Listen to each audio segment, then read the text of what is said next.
The Thracians were famed warriors throughout the classical world. Indeed, both the Persians and Greeks spent centuries fighting these tough warriors from the mountains. What made the Thracians even more devastating in combat was their deadly use of a unique weapon called the Rhomphaia. The Rhomphaia would become synonymous with the Thracians as they carved themselves a bloody path through history.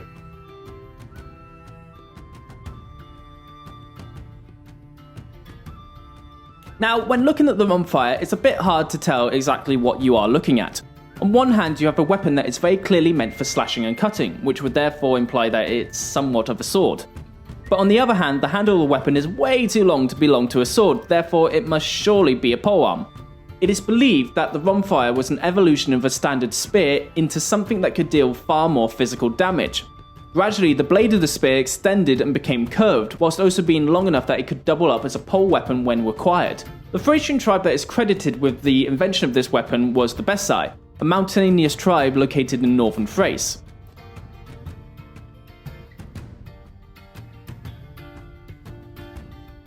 The Rhomphaia itself was a close-quarter blade used as early as 350 BC. They were usually weapons with straight or slightly curved single-edged blades. The blade itself was constructed using iron, typically measuring around 60 to 80 centimeters long. The Rhomphaia had a fairly large tang attached to the bottom of the blade, measuring around 50 centimeters in length. This was then attached to a pole which the users would use to grip the blade.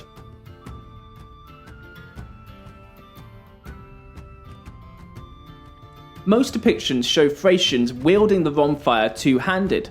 This combined with the curve of the blade meant that the Rhomphaia had insane cutting power, way more than any blade weapon fielded by either the Persians or the Greeks. As a result, the Rhomphaia was held in a similar amount of fear as that of the Dacian flax, which was very similar to the Rhomphaia to the point where sometimes the two weapons are mistaken for each other.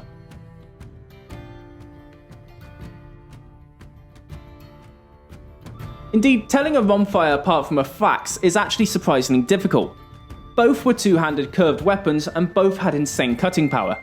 However, when putting a Rhomphaia and a flax beside each other, you can clearly see that there is a difference between them, and that is the blade on one of them is more curved than the other.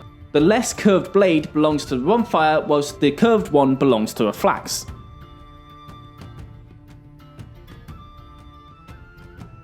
Rhomphias, unlike many ancient weapons, never really fizzled out of use. Indeed, they would remain in use all the way through classical Greece, the Hellenistic Age, the rise and fall of Rome, and finally they were mentioned as being used in the reign of the Byzantines. Here they are mentioned as being great iron swords with a single or double-edged. However, whether these were actual Rhomphaia is up for debate, as some people believe they are simply referring to the double-handed Dane axe used by the Varangian Guard.